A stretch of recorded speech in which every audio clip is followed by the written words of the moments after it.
Namaste. This is Maya Tiwari with an episode of Women's Power to Heal Mother Earth. Years after my self-healing process from ovarian cancer, and having since helped so many others to heal themselves, I believe the most important steps for health and self-healing are to take pause, to find the time to become still within, and allow ourselves to breathe easily and reflect. This is an ancient solution to every problem that we have today. The difficulty is finding the time, making the time, creating this space, this spaciousness that we need in order to allow the self-organizing, self-generating, intelligent organism called the human being to reset itself. That is all reflection is about. Today I'll talk about the first cosmic law of ahimsa, which is a Sanskrit word that means non-harm, non-violence, in fact, creating inner harmony, which entails generating peace for all. We must strengthen our capacity to awareness if we are to heal ourselves and everything around us. Awareness informs the mind of reason, logic, critical thinking, and understanding. It helps us to reconcile habituations practiced over generations that may be negative and can be positive. The habituations that we've become so accustomed to that we just roll out with them and not cast enough awareness upon our actions and our movement. To foster this inner space, which is not only external but more importantly internal, we can discover the freedom to be at ease with ourselves. Imagine in the most critical of conditions, where fear arises, lack and void and loss surround you, that you can actually reach into the depth of awareness and recreate, reinitiate the luxury of ease.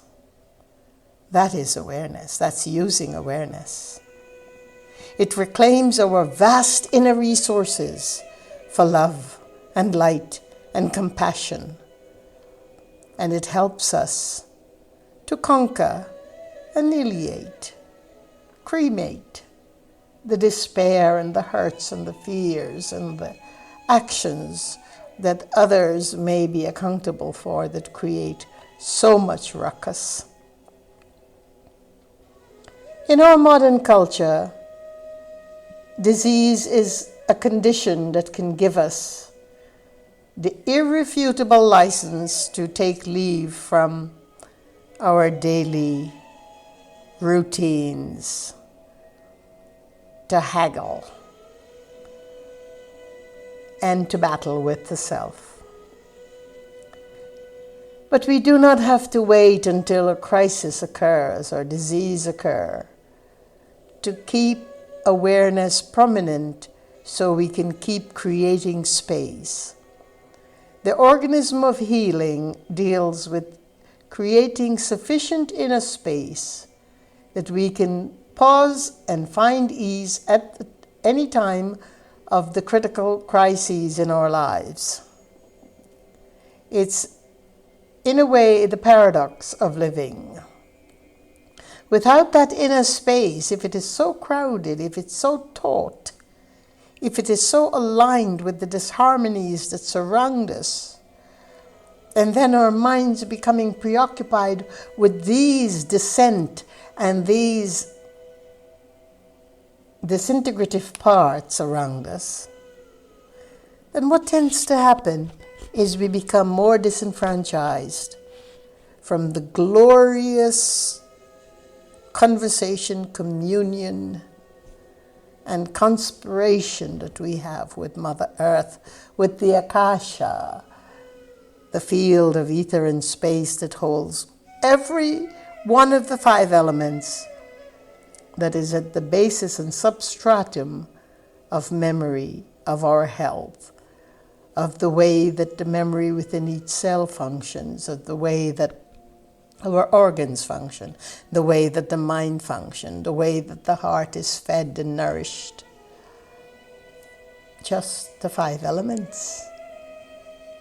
That is the substance, the ingredient, so to speak, of awareness. So ease and space are the discussion of our talk today. We need to discard erroneous notions. In fact, permanently discard them. The notion that I can't take time for myself right now, or I have too many commitments to take care of, or there's no way I can create this time to create this, the luxury of spaciousness within me. It is critical, especially now, in this time of global crises and challenges, that we take a long, deep pause and know that we are facing massive transformation, massive crossing over, massive vulnerability. The first rule of healing is that nothing else is as important as well-being for yourself, your community, your family, and it spreads right out to the globe, across our global landscape. So the art of pause becomes our first medicine in healing. Once we recognize that this pause is not only essential, but also an imperative part of the rhythm of maintaining a sentient mind and healthful body, we have no choice but to take pause. We can emulate the seasons by bearing witness to their cyclical movements, the pauses and junctures.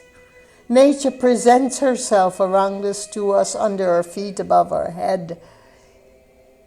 Nature turns us around. It is only the Akasha space that holds us together. And we have so much to be grateful to the 5 elements for, because they course through us, they make us. They are the substance of who we are as humans, of other species, of the world, of the earth, of nature herself. So recognize pause, not being pushed into a state of inertia, but pause that prevents inertia, the pause that is awareful and mindful, that you're deliberately creating to breathe, to remember, to simply be. We have no agenda in a pause. There is a yoga asana called Shavasana. It is laying as still as a corpse, to do nothing. But that doing nothing floods the entire organism with awareness if we're truly doing nothing, if the mind is at ease, the heart is at ease. The mental fluctuations are for some time stilled. I understand from healing so many times over so many massive junctures of huge disease and huge disorder that we've got to trust this healing process. because we are capable of healing ourselves. And yes, it does not discount that we could be hit from all sides, as I have been, by racism, disorder, violence, poisoning, disease. And yet, I have found out in the most difficult and trying of ways that if we allow the mind to follow the disorder that surrounds us, if we allow it to be untethered, so that it could keep track with every iota of every indecent and undignified act against the human spirit, body, and mind, then we can lose ourselves. We certainly abbreviate the pauses, and we can certainly contaminate the inner spaces with no space, no spaciousness. And that ultimately is the biggest poison, greater than all of the surrounding malintent, malfunctions, and disparaging acts of our humanity around us. What I'm trying to say is that awareness is the most precious, priceless ability that we have as human person, and we need to relearn how to use it. When you feel that essential calm, it is because there's more spaciousness that is within, spaciousness between the tissues and among the organs and within the very physiological bodily organisms, spaciousness between the memories of our lives, the spaciousness between ourselves and those we love, spaciousness between everything about the external of ourselves and nature herself, spaciousness within the space that we live in, spaciousness that manifests space within us and without us. To cultivate this awareness, we must take the time to pause every day. You may call it a meditation, you may call it a reflection, you may call it a time to have a cup of tea, you may call it a time to just sit and be away from it all. But you are not away from it all. You've become all of it yourself when you take that time. Whatever you call it, step back, hang loose, and put aside that already overpacked and scheduled, pre-ordered life. And instead, just allow the simplicity of a sheltered space that is serene, uncluttered, distanced from the baggage of your present living conditions. And just be at ease, be in the harmony of who you are as a vibrational, exquisite instrument that is being primed for love, primed to love, primed to become the love that we obviously and apparently in each one of our human journey must become, no matter how many millions of lifetimes it takes to get there.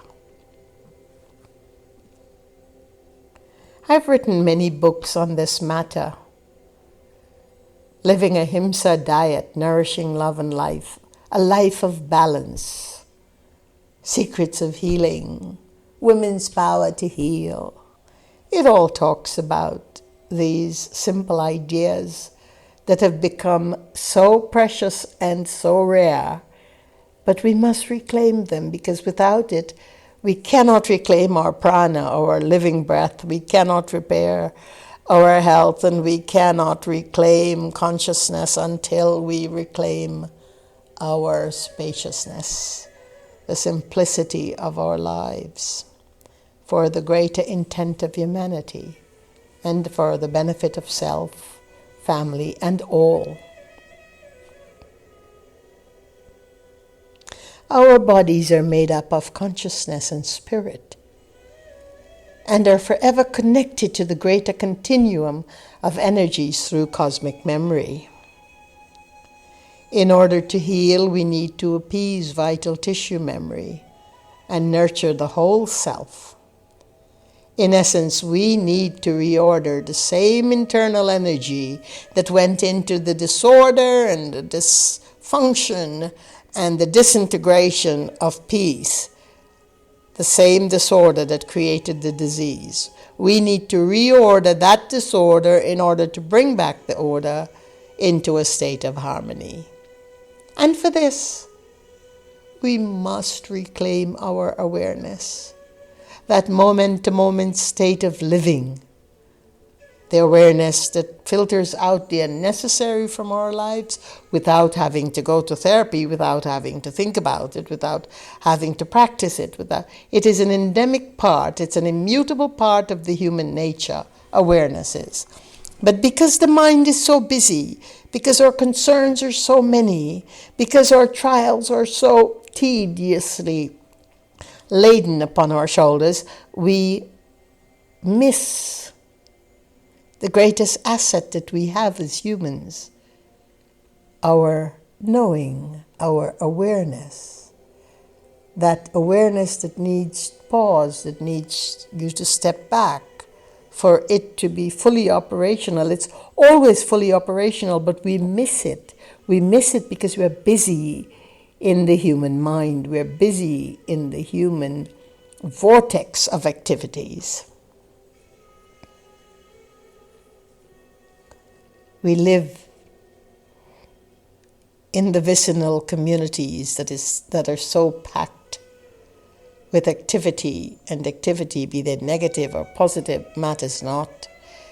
It does matter, but it matters not when we are looking at what is occupying the space that need to be reserved on a moment-to-moment basis, that gives us back our intuition, that allow us to know something before it happens, that allow us that incredible subtle aroma, the smell of the pine cones about to fall and the plop of it upon the grass. To be able, it is not just intuition, there is a finer sense with all of the elements of our sense organs. We can hear the distant tweaking of the bird getting out of the branch. We can hear the eagle's wings fluttering and far away, a few miles up on Pisgah Mountain. We can hear that in the stillness of ourselves. It doesn't have to be imagined. We have the power as a human person to be aware of all of nature, all of these sounds, all of the aromas, all of the feel, the touch, the taste of it all. But for this we need space. And without space, we are not going to beckon our own sensitivity towards awareness. So awareness is always there. It is indelible in the species mind. It's the higher mind, not the mind that's so busy. It's beyond the mind. It is what fills the entire substratum into manifestation. It is beyond manifestation.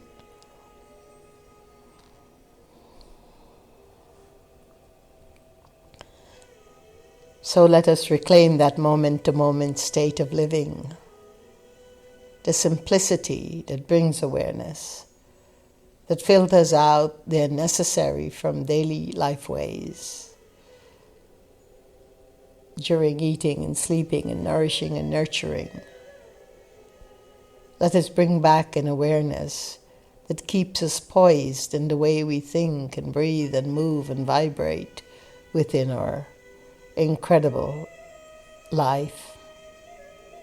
This is a significant way to engender love. When we nourish awareness, we feel nourished. We become more compassionate, intuitive, commonsensical, practical, and creative all at the same time. I recognize that you are all at various levels of practice, those of you listening to these podcasts. from the dedicated instructors and yogis to those who like and practice yoga and have an average urban life. But it's important to know that self-healing is possible for everyone, not just the privileged community. It is important to know that we do not require an extraordinary level of practice and discipline, or even faith and courage to be able to heal ourselves. We can access that level of awareness that allows us to cure whatever it is that ails us. Each one of us possesses the innate power to heal, to love, and to be whole. We do not need a college education or intense spiritual discipline or 24/7 holistic practices to be real and present with ourselves. The most critical obstacle in the way of healing is, of course, the lack of honesty with ourselves, being too busy to even create the space to know what is going on within us. What is the content of our own responses to stuff that ire us? What is our angst about? What are we filling our space and time with? And as I said, we could be hit with disease. We could be hit by the disparaging communities, as I have been in very racially produced communities, or just hateful energies and violent energies surrounding. And yet, this is where even the saint and the genius combined have to understand that if we were to ride the energies given to us by the unwanted, then we are wasting our time and using up all the spaciousness within. And ultimately, it is the lack of that spaciousness that harms us the most, no matter what they're using. They could be using chemicals and poisons and guns and violent things, but basically, ridding that space of awareness by overwhelming it with our own responses to whatever it may be that is negative, is so easy to do. And so many fall trapped to this. And I want to bring your attention to the fact that when it is difficult to stay positive because there's so much negativity flooding your vista, your lives, when you are held captive by incredibly harmful and disparaging and dissonant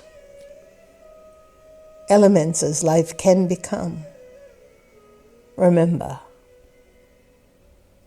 go back to that stillness within and hold that space. Not necessarily a forgiveness or love or try to be positive. They don't work. What works is go back to your innate nature that's within you, that no one can take away from you.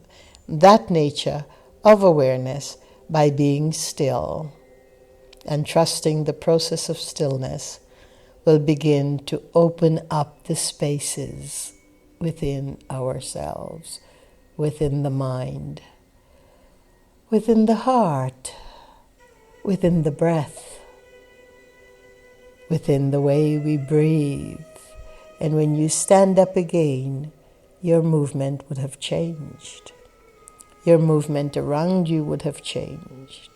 The movement of the forest and the sky would be conspiring with you to rise you out of the depths of any despair. That's how it works.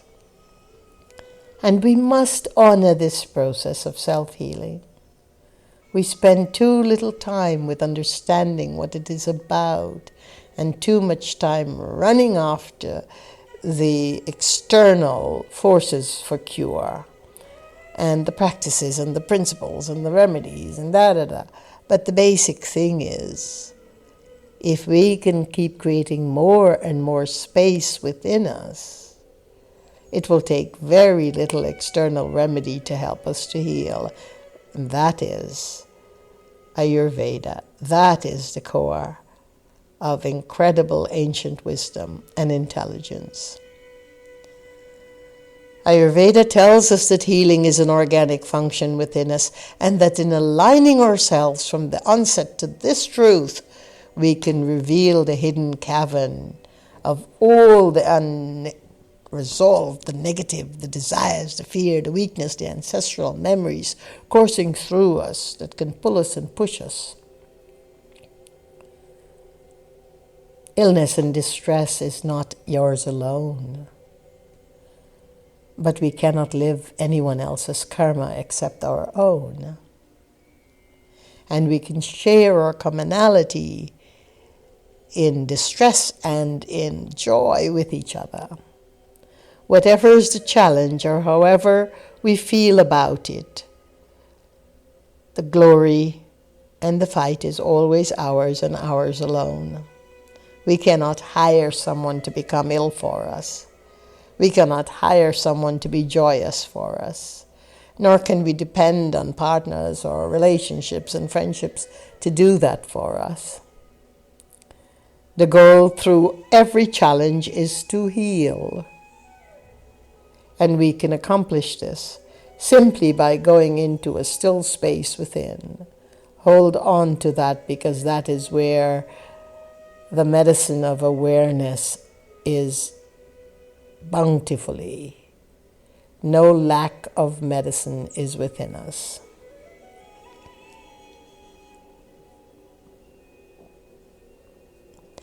May your journey be at peace. May you find that inner calm by just sitting, pausing. Take a step back, pause, do nothing. Just allow the self to be still.